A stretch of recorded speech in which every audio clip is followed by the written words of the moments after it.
Hello and welcome to this week's edition of the Rebel Wide Ball. We promise we won't do too much waffling on this occasion. There's a good bit of Gaelic games to talk about. Huge matches in round 3 of the Co-op Superstores hurling championships. As I said, 30 games and all. And then you have the ladies football. They have their two semi-finals at Senior B and Senior A level. And in Camogie we have 4 quarter-finals in the SE Systems Intermediate Camogie Championship and Junior Camogie Championship. But I suppose before all of that, maybe a brief look back at some of the happenings over the week. And my God, you could say what a week it was in terms of storms. We had Storm Francis, which caused a lot of grief for people, particularly in the coastal areas and maybe a little bit further inland, which led to a lot of flooding and, of course, question marks all over the place as to how there was a systems failure, particularly in Skibbereen and Bandon and maybe other towns that have invested, or that a lot of money has been invested in trying to solve a problem. Honestly, I thought there was never again going to be flooding in Bandon in particular, and likewise in Skibbereen. And I think somebody needs to step up to the plate now, and whatever about Phil Hogan providing a few details of where he did or didn't go, I think this is every bit as important, if not more so. The Big Phil Storms, just in huge pity that has blown over, because it diverted a lot of media attention away from the third storm of the week, and that was the storm reopening school projects, if you could call it that. And now that Big Phil is after throwing in the white handkerchief, the media can move on now and have thrown their eyes and their investigative skills on what's happening in the schools. Is going to be a story for a couple of days, and then that will disappear until there's a COVID outbreak, which inevitably we're told that will happen. We had the ridiculous situation earlier in the week where a school in Carlow brought in their first years for an induction morning. I think they put them all 2 meters apart, sitting in a PE hall. Somebody took a few photographs, posted them somewhere, and the media got hold of it, chased it around all day, and the next thing, it appeared on national television that the Minister for Education, Norma Foley, had to address the issue. Unions then, those busybodies got involved and, visited a lot of grief on school managements about what should or shouldn't happen around staff meetings in particular. Staff meeting at this time of year is always a big occasion in school. It marks the start of the school year and all of that. But this year more than ever, some staff haven't seen them, haven't been in schools altogether. I'm not saying they haven't been working, they have been since the schools closed on the 12th of March. And I think there was going to be a big feel-good factor that they could walk into the building, albeit that they may never be in that building again altogether because of the constraints. But look, there was, anyway, changes have been made, and I know that some schools are booking rooms in hotels. Now they'll have to check that now again, because can a hotel hold them if there's over 50? And I know some schools have had to go virtual with their staff meetings. You have situations where some schools had to change the whole structure of the school, in that they're now classroom based. The kids are going to be in the classrooms. In the past it was teacher based. Some schools have ignored that particular directive. We had a bit of crack then with a school up the country somewhere, I'm not too sure where it was, maybe the west of Ireland, who decided they were going to have their COVID isolation unit inside in a barn or hut. I've been in a barn or hut, you could be in a worse place. But anyway, I'd imagine there's kids wouldn't mind being in there for a half an hour if they'd been missing maths class or something like that. But anyway, they probably used that as an occasion to get the department to come down and look at the paucity of facilities that have existed in the school. And there are a lot of schools around Ireland that have been beating the drum in terms of trying to get the department to come and visit them and give them better facilities. It hasn't happened. A couple of department officials obviously were out of their office this week looking around the place, trying to appear busy. But anyway, they are the schools. We wish everybody involved, and please God, it will be a pleasant experience for all of the school communities, from parents, pupils, obviously, and everyone in the staff. But in terms of what's happening in Cork and Gaelic games, massive weekend. You have the concluding stages, round 3 of the 5 hurling championships that are organised by the county board. And as you know, there's 12 teams in each championship, and they're divided up to 3 groups of 4. So teams have played 2 matches. This is their last match. This is do or die.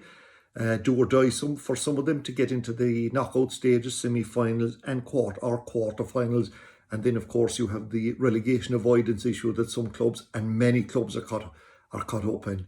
The games in each championship will take place at one time. That's to make sure that nobody has an unfair advantage in terms of scoring and knowing what they must score to get over another team. And I would think that one of the most important backroom personnel this weekend for teams will be the guy or lady who will be on the phone or checking their phones to see what's happening in the other 5 matches, because this could come down to a penalty in the 68th minute, and an indication could come in from the sideline. Over the bar, a point will do us here to get us through or to get us out of trouble. And it starts on tomorrow evening. The 5 games in the Premier Intermediate Hurling Championship is 7:30 throw-in. Then on Saturday at 5 o'clock you have the Senior A, 6 games. 2 hours later the Premier Senior Hurling at 7. And then on Sunday you have Super Intermediate Day, if you like. At 2 o'clock you have the Intermediate A, 6 games. And at 4 o'clock the Death Row Championships. That's the lower intermediate grade, because as I've mentioned to you once or twice before, that this championship will go out of existence this time next year, and all teams that find themselves in it will be relegated down to their divisions, where they will play in the Jun A hurling championships and the division. So believe me, this is one seriously competitive championship.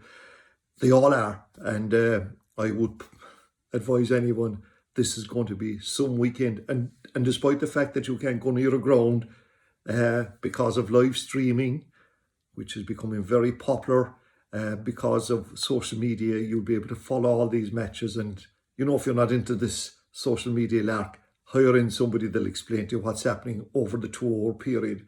Get the popcorn, 5 bags of them, and you can label them if you wish for the 5 times that are on.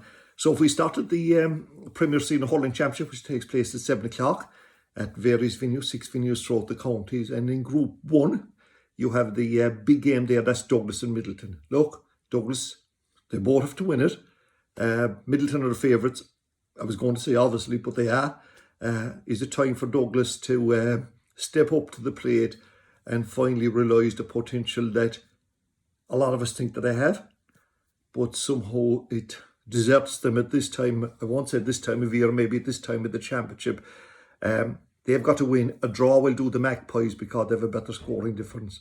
So, as the person says, it's a time now for Douglas to rise and take their place among the nations of great hurling clubs in this particular county.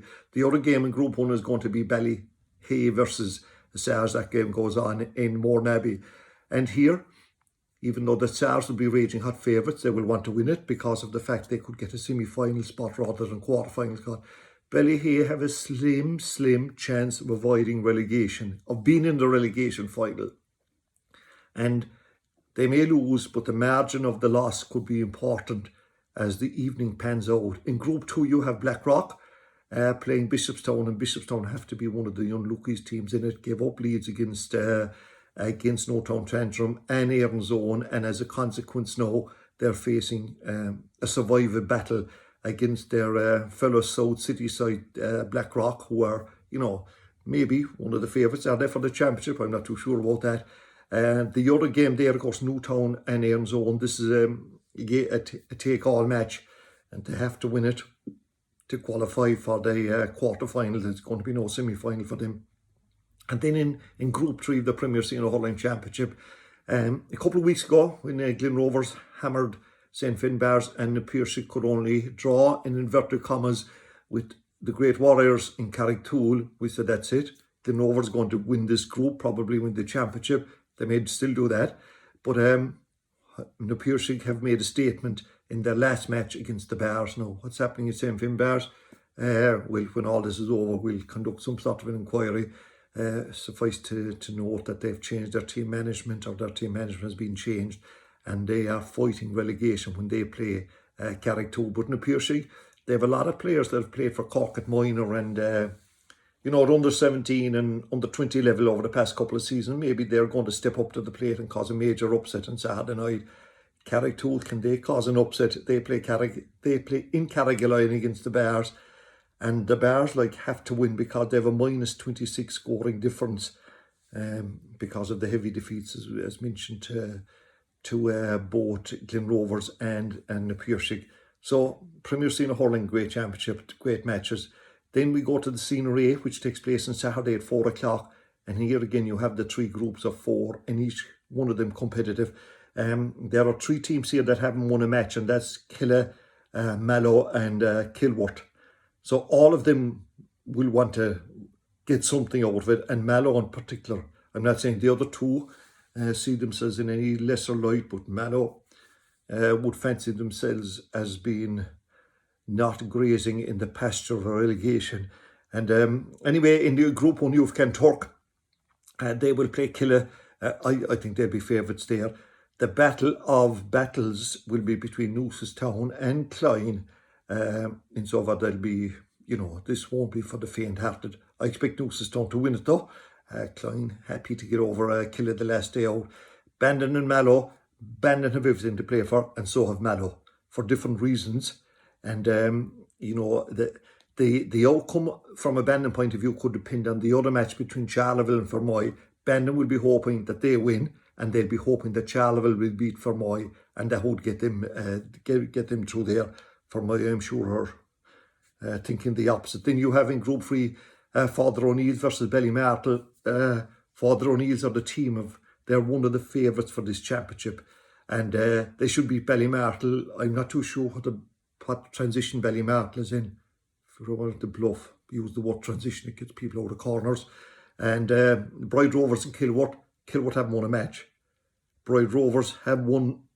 They won 1 against Ballymartle, lost against Father O'Neill's, and they will want to finish in a highlight. They have some good players, they've played for Cork, and I think they'd be expecting to get over that one. In the Premier Intermediate Hurling Championship, this is massive, and always has been. These games take place Friday evening at 7:30, and the big matches involve, if you like, relegation issues. In that, Valley Rovers and Corsie Rovers are teams that certainly wouldn't see themselves as having to entertain this kind of carry on down at the bottom. Well, they both would have to win, or that's where they'll be facing. In Group 1, Corsie Rovers play Ada, the handy one to have. That game goes on in Porky. In the same group there, by the way, Carrigaline will play Youghal, and Carrigaline have, they've been doing well. They've won their 2 matches, so they'll expect to continue on their winning way. Carrigaline at times like that, they can win a match and then disappear the next day out, but they've won 2 now, so maybe this is their season. Then, as I said, Ballincollig and, I didn't mention them before, no, Ballincollig play Ballinhassig. They both have lost. Which of them is the best side? I'm not too sure. Maybe Ballincollig at this stage. Ballinhassig did flatter to deceive the first day out against Valley Rovers. We'll get all the answers now on Friday night in that one. And Watergassill and Valley Rovers. The only thing that's favouring Valley Rovers here, I think they beat them in an important league game and league final there a year or 2 ago. So yeah, maybe it was last year, but that'll be an important match for them. And you see, at the bottom then, in Group 3, you have Blackrock, and they have lost their game, so I think they will lose again to Blarney, so they'll occupy one of the relegation slots. I think you can take that as read.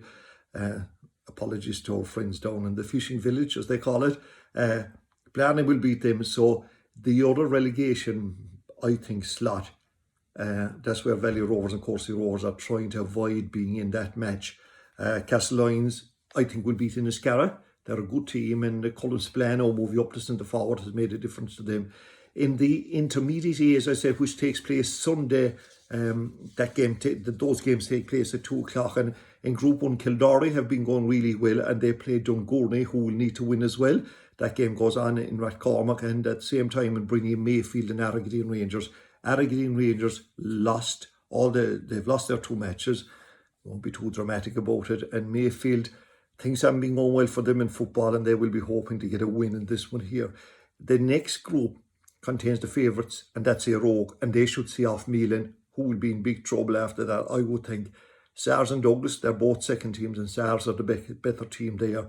And then in Group 3, you have the Mid-Cork clubs, plus the second teams of Glen Rovers and Middleton. There's nothing to suggest maybe that the 2 Mid-Cork clubs are guaranteed to qualify for there, but they should. They've great chance. Clodove play Glen Rovers, and Ahabulloch play Middleton, and it's in their hands. in the lower intermediate, as we call it, that game, that's on Sunday at 4 o'clock. This is an incredible championship. It's the only championship where we've huge number of draws. Ballymart are the only team that haven't won a match and that haven't got a point in it. And they will be in the relegation final after they're finished with Castlemartyr this Sunday. That game goes on in Rostellan. But you've Barryroe, who are on 1 point, and they must beat Russell Rovers. And if they did, and depending on the results of the Kilbrittain-Ballygavin game, they might get up into second place if Ballygavin beat Kilbrittain. And that's a big game for Kilbrittain, and of course the Ballygavin as well. Milford and the Bears in Group 2. Obviously, you'd be expecting Milford to get over that. Why do I say obviously? It's the Bears' second team. I said Castlemartyr beat Ballymartle. Tracton and Grenagh, a toss of a coin, but I think Tracton will get there. And I think Catrins will beat. Dripsy. I fancy them in that. Then you have in the ladies football on Friday evening. You have 2 games in the Senior B football semi-finals, and they take place both at 6:45. Kinsale, remember they were beaten last week in the A semi-final. They go back in. If they, and they were, it was a disaster from their point of view. I had to go 2 late goals and beat them. Can they recover from that? They probably will, and they're playing against Rovers in Kinsale, so you'd favour them there. And Bride Rovers against St. Val's, and St. Val's lost to Éireog in the Senior A Championship, but they'll probably regroup, I think, and they should get over Bride Rovers there.